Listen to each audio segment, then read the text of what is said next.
Well folks, welcome back to the workshop. So today folks, we're here to test out a totally new kind of lawnmower.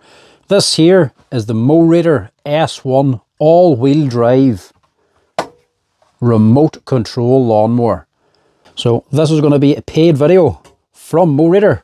They've sent this thing in for me to test out and put it through its paces to see what it's actually capable of, and then for me to give my opinion on it to see what she's like. So that's what this video is going to be about. We're going to show this being unboxed, put together, see what actually comes with it, get it out on the grass, get it cutting, put it onto some longer stuff and actually test it and strain the motor, see what she's exactly capable of. Then check out the actual build quality of it, see what the remote control is actually like, see what she's able to do with the remote control, and give a final verdict on it, see what I actually think, see if she's worth the actual money. So it's called the Mowrator S1 and it comes in two varieties. This here is the Pro 4-wheel drive or 4WD. It also has a 2-wheel drive version as well. And it comes very well packaged all in one box, but it is quite a big box. This weighs about 60 kilos when it comes in, quite heavy. But it is very well packaged and there's not much to the actual assembly of this thing. A few wheels in the corners, the remote charger, everything's sitting on the sides, and then the actual mower itself is just one solid piece.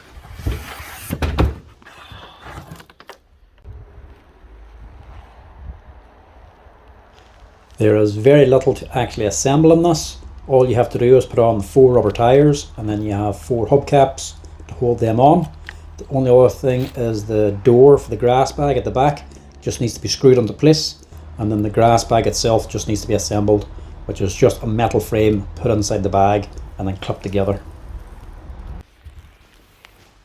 Now the frame and the deck of this thing is all metal construction. It actually comes with a mulching plug as well. And the front wheels are actually pivoted as well, so they can actually move on their own. And it comes fitted with a self-sharpening blade also.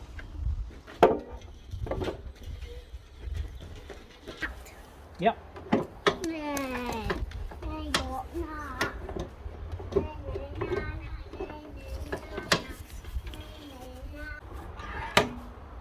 So for this model, the 4-wheel drive S1, you can choose between 2 different sizes of battery packs. You can go for the 12 ampere or the 18 ampere battery packs.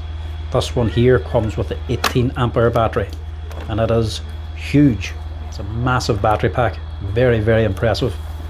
So this one will cut around 4,500 square meters. The 12 ampere battery pack will do about 3,000 square meters. The machines themselves are the exact same. They're both a 21-inch deck machine. Everything else is the exact same, it's just the battery packs that are different on them. They'll both cut around 2,000 square meters per hour. Has the same height adjustments, and the maximum RPM on the motor for the blade is 3,200. The runtime of them, the 18 ampere battery pack will give you about 2 hours 25 minutes runtime, and the 12 ampere will give you about 1.5 hours. Now I could not wait to get this thing tested out. Very excited about trying it, as you would imagine, but as you can tell straight away, it's not exactly suited to a well-kept short lawn. If you like your grass nice and short and well manicured, it's a little bit too sharp and rough for that. This is a wee bit more industrial grade.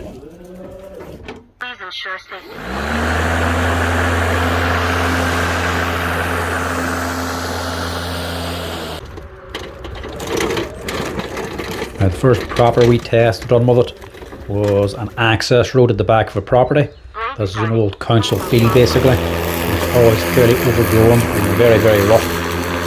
We'll do a wee test out here and actually to see what she's like.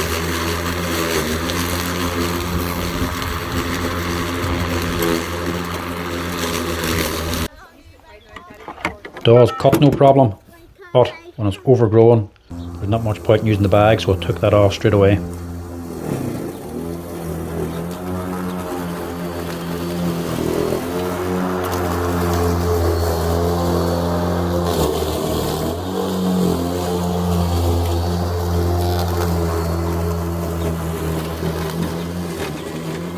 So here I'm just getting the feel of the remote control, actually just turning the machine around with the remote, but there is also 3 buttons for self-turn, automatic turn, and a cruise control function as well. So it's just trying to get the hang of them also. But the cruise control and the self-turn doesn't work when the front collision sensors are turned off. That's what the wee beep at the end was there.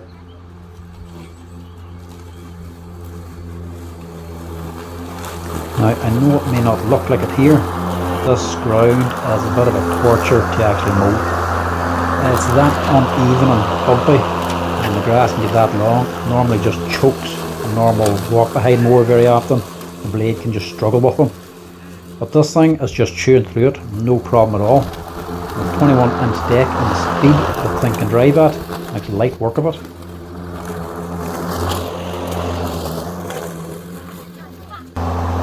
Now, I wanted to test out the thing in rough stuff as well, or giving the thing a wee bit of abuse and see what it can actually handle.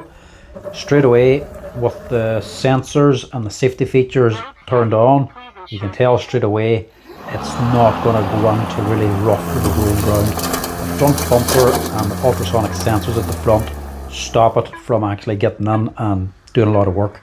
Reversing is a wee bit better, but even still, bumper catches, it'll actually stop the mower again. Now the good thing is you can turn the sensors off. So here I've turned off ultrasonic sensors, so it'll actually get close to the overgrown stuff.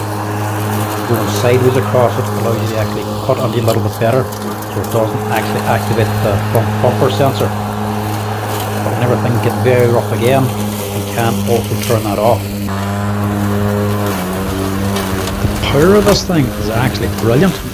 This here wee strip here, I actually can't cut with a normal mower because it's just too thick. Can't get through it. I normally hack it back with a strimmer. The local farmer actually comes on and cuts it with a hedge trimmer. That's where all the banging is from underneath the mower. It's actually had the small tree stumps. So there's ample power in the actual blade motor.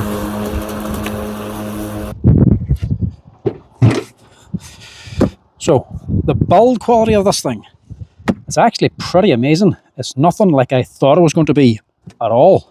I thought this would be something similar to a standard rotary mower, but it's actually not. A standard mower is going to have your deck and everything built on top of the deck. This here is actually a metal chassis. Everything's bolted to the metal chassis, and then the deck is actually floating off of it. Now there's good adjustment on it. It's only down to 1.5 inch cutting height, not the lowest, but plenty of height then on the highest one if you're going through very rough ground. Everything on this thing is just metal, apart from the door at the back, the bump at the front, and the controller up top. Everything else is rubber tires and steel, even down to the actual mechanism for rising and lower. The arms and all on it, everything is just built really heavy duty. I mean, look at the detail just in the mechanism for rising and lowering the deck. It's on a steel shaft of bronze bushings with a spring up in here, steel plate for locking it on. Really heavy duty. The side skirts then, the bottom of the frame, all thick heavy metal, so just in case you are scraping along anything, you're not going to wear anything out. No plastic here. The bump at the front of this isn't just a solid piece of plastic that's going to get knocked about. The frame of it's solid, but this here is actually a foam backing on it, so whenever it hits something, it does actually hit it quite gently. Now the controller itself actually is quite nice. One button operation. Hold down the power button to start her up. When it first arrives, to put on your own pin so you can actually lock the thing. I just stuck on all 7s to get it up and running here. But really nice controller. It's not overly heavy. Not a big massive battery in this here that has to run for 5 weeks at a time, so it's not too difficult to hold. It's not going to weigh you down. And I like the wee handle as well for whenever you're not actually using it. Very easy to charge. USB on top. But nice controllers. It's actually very easy to operate. Thought it would be more complicated than what it actually is. Very easy to actually run around and very intuitive to actually start using. So on the controller, the actual controls on it, you've got your power button, you've got your drive speed and your blade speed, and then your smart blade speed as well. So you can set this to manual and set your blade speed to 1, 2 or 3, how fast the actual blades are spinning. Or you can put it to smart, where it'll just go at low speed unless it finds resistance. Then it'll just up the blade speed then. I just put it to manual, to be honest. The motor speed then for how fast he drives actually is very handy to have a slower speed whenever you're going to more tighter spots, more difficult than whenever open ground. Then you can whack it up into fast speed. You got your two C's then, C1, C2 for actually clearing faults in that, and then you have your wee bit of automation as well in this here. You've got your self-drive or your cruise control and your turn left and right. Kind of handy if you're doing a big area, but sometimes it's nearly just as quick just to use the controllers. Then you got your two buttons on the top, which you have to hold on to start the blades. Hold them in and hit start. Once the blades are running, you can just hold one then to actually keep the blades spinning. Once you let go, that's it. The motor stops the blades. Not going to start it up here now because I'm in the workshop and the thing's sitting right behind me. Controls, better not do it too much because like I say, it is behind me and it is on. Very easy to actually operate. Now these are up, down, left and right, but you're only ever using two at one time, but you can actually set the orientation of these controls and the controller itself. So if you want this to be forward and this to be left and right, you can change it over, or you can just have everything on one control. So on the settings itself, there is actually loads of options on it. So you can go into controller mode and you can set which one, so forward and reverse, left and right. That's the way it comes into the factory. You can reverse it, or you can just have everything on this side or everything on this side. So you can just do one-handed operation. Very handy that way. But that is all the controls on the outside. The other one is your actual stop button, emergency stop. You have one on the remote as well. So if you're getting too close or something doesn't seem right, you can just hit the button and stop. That's everything on the outside. Very easy to control. Everything else then is on the actual controls itself and the firmware. So loads of settings on this here, so you can actually make adjustments to the mower as you're working. Now to test the battery life, I took it out to a park in front of our estate to see how long it'll actually work for. This here is about an 800 square meter park, so quite small for what this thing's actually capable of. But straight away you start to see the point of this thing. When it's going over large distances, a normal walk behind mower will just be a pain. Here you can just stand still and run it back and forth, no problem at all. It's actually really quick the way it actually cuts the grass. The automatic turn and the autopilot just makes open ground like this here a breeze. And as you can see here, the self-drive or the autopilot can actually make a really good job of just in a straight line as well. You have to fine-tune it a little bit, especially like here where it's a wee bit uneven and quite rough. As it's going over bumps, it might get it knocked off a little bit off course, but you can quickly just correct it with the controller. You can correct it left and right and it'll still keep driving on its own, but once you adjust the driving speed, it then stops and you have to start it up again. But the actual speed of this thing on high speed is very fast. Actually walking behind this here along with it, or a normal mower, would be a real pain, quite a bit of work. This here just runs up and down full speed, no problem at all. So this kind of gives you an idea of how easy it is to actually control. Here I'm actually using the remote to drive the lawnmower. Above that I've got another remote control flying the drone, and I have another camera hanging off the bottom of the controller actually filming the mower as well. So one-handed operation isn't a problem for this thing.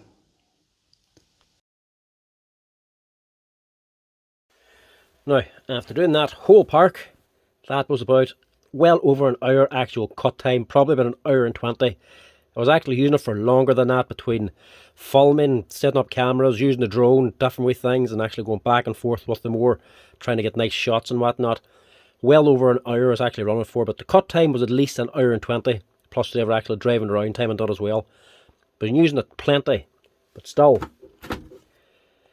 it's only down halfway in the battery. It's used up 50% of the battery, which is very impressive. Now the instructions actually say this will run for 2 hours and 25 minutes. I was kind of assuming, like most products, that's with minimum use and easiest of use. So kind of thought it would be if you had it on the lowest speed, on the lowest blade speed, easiest cutting, on the lightest of grass, shortest of length, that'll run for 2 hours 20 minutes. No, I had this thing out in the wet grass that was long, on its lowest cut, so it was taking a maximum cut, kept choking the blade actually, it was taking that strangest a cut, on the highest blade speed, on full tilt drive speed, and it still ran for over an hour and 20 minutes and only used up half the battery. So easily this thing will actually run for 2 hours and 20 minutes, no problem at all. Very impressive battery life.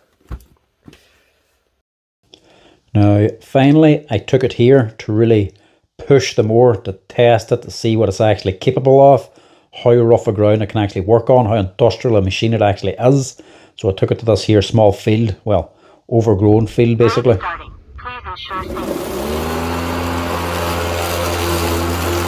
this first initial run, just at the edge of this field, it's not all that long, but this is just on low speed. This is the lowest speed setting.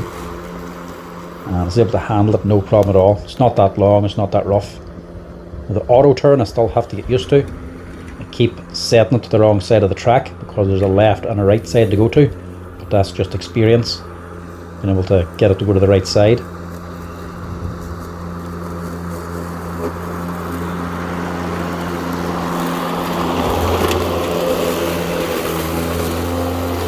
Now the next run on the longer grass, upping the speed up to the middle setting, and it's also on smart blade speed, so it's adjusting the blade speed to the difficulty of the cut.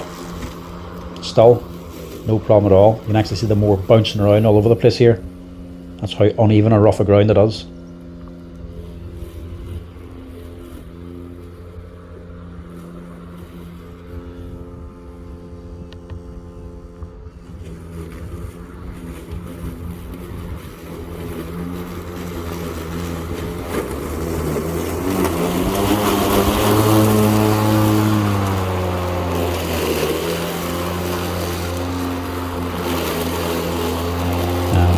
Finally then, I'm going to put it up to high speed. As you can see here, this is where it starts to struggle. We're getting that fast into the longer grass and lower speed, especially the smart feature on the blade speed, it can choke up very easily. Blade starting. Please ensure safety. But then, on the same patch of ground, if you drop down the speed a little bit, can actually cut it no problem. Then you get into the longer grass and you get more issues. So the ultrasonic sensors at the front is picking up the long grass and it's actually stopping the blades. But you can go into the settings and just switch that off. Blade starting. Please ensure safety. Actually stay off. You turn the controller on and off again, it'll still remain off until you actually turn it back on again. So once you set the mower up the way you want, that's the way it's going to operate.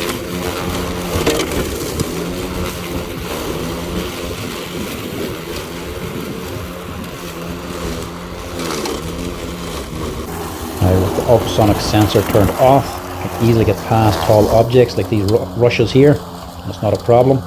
But then the bump sensor starts to kick in for things like this, because these are that tall, they're actually activating the bump sensor.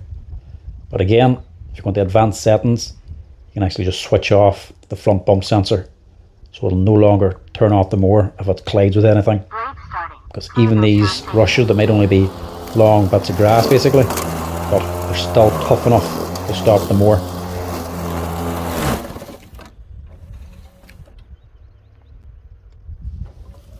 But big sticks also don't help.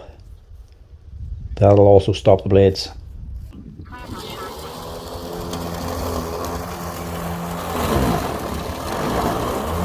I didn't realise, but I also still had the controller and the smart blade speed, which is probably a mistake. I really should have put it to manual to give it maximum power the whole time. Probably would have done a wee bit better here if it had been a manual.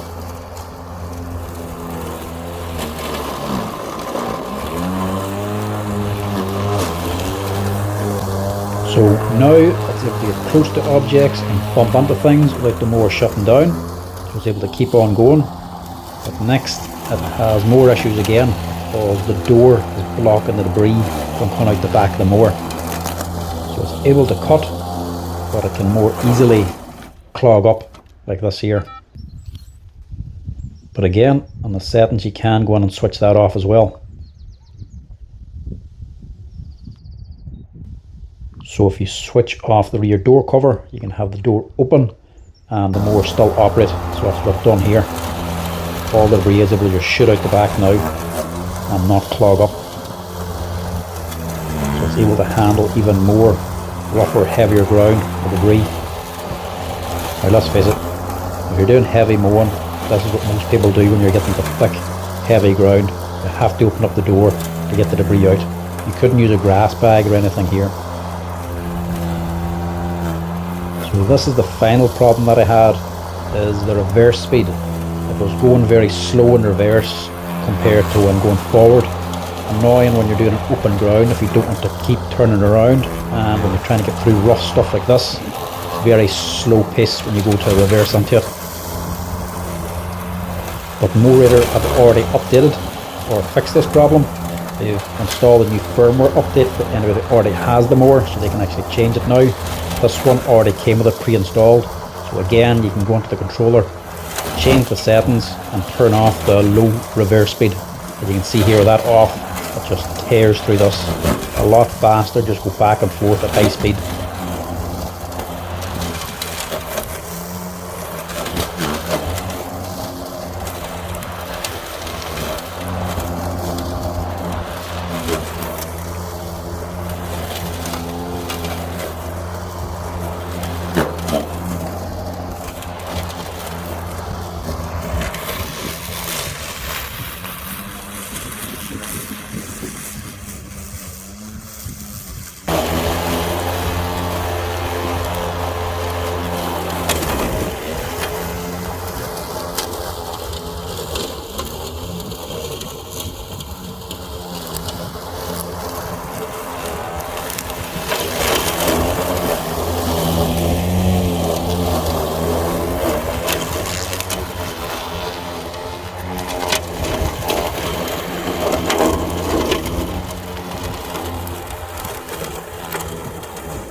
Now that actually handled that ground fairly well, a lot better than I was actually expecting it to. It got choked up a few times and I had to open up the door to get the material out, but it could actually handle it.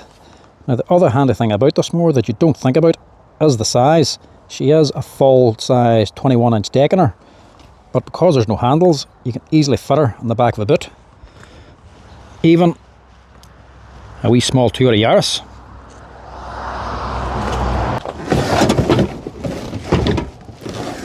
But that's not to say that it's manageable.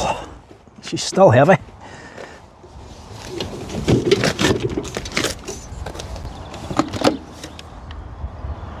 And if you can easily fit this thing in the boot of a car, it makes storing it very easy too. Check this out. You can fit in a tiny wee space.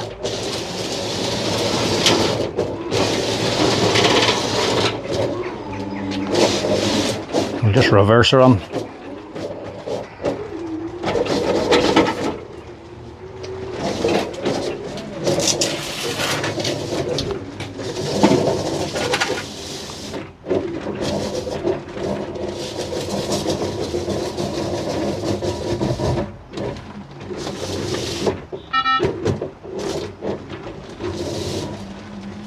Now, could you get easier than that?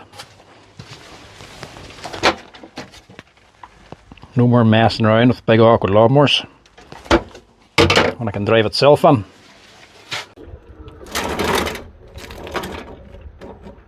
Now because this thing is so tough and powerful, it can be used for other things as well.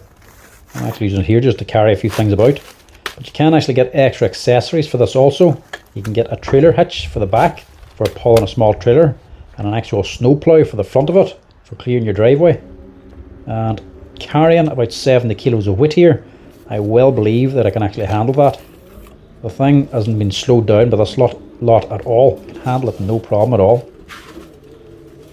Very, very heavy duty machine, I have to say.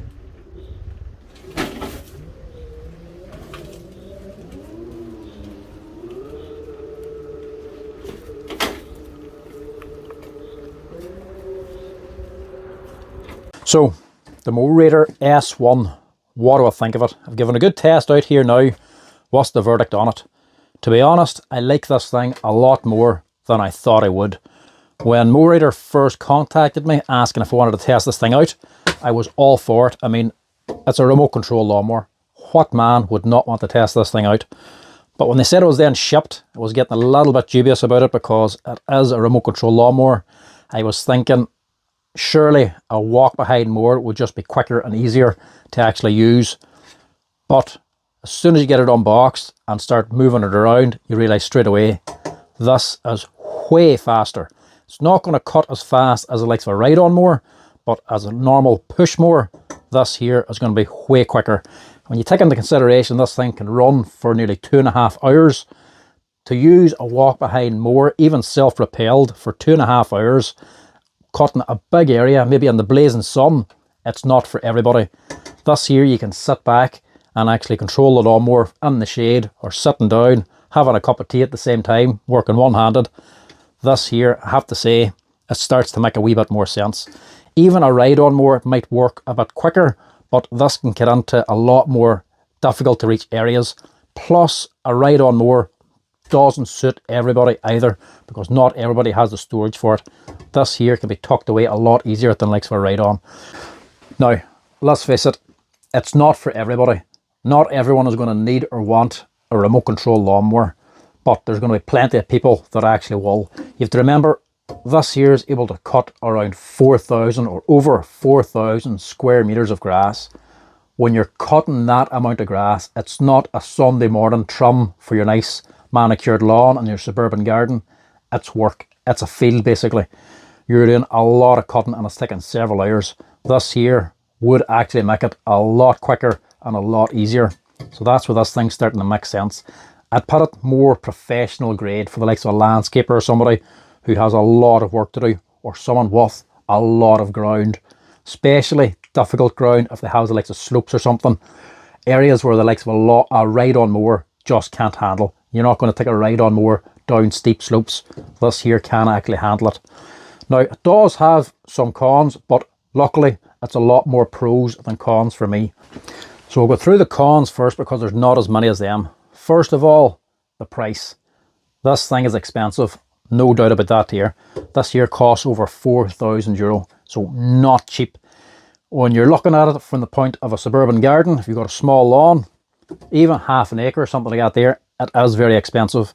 If you're a landscaper who's paying quite a few thousand on the likes of a Honda or a Weebang machine, a professional grade landscaping machine, it's starting to make more sense then. It's not as big a bite then.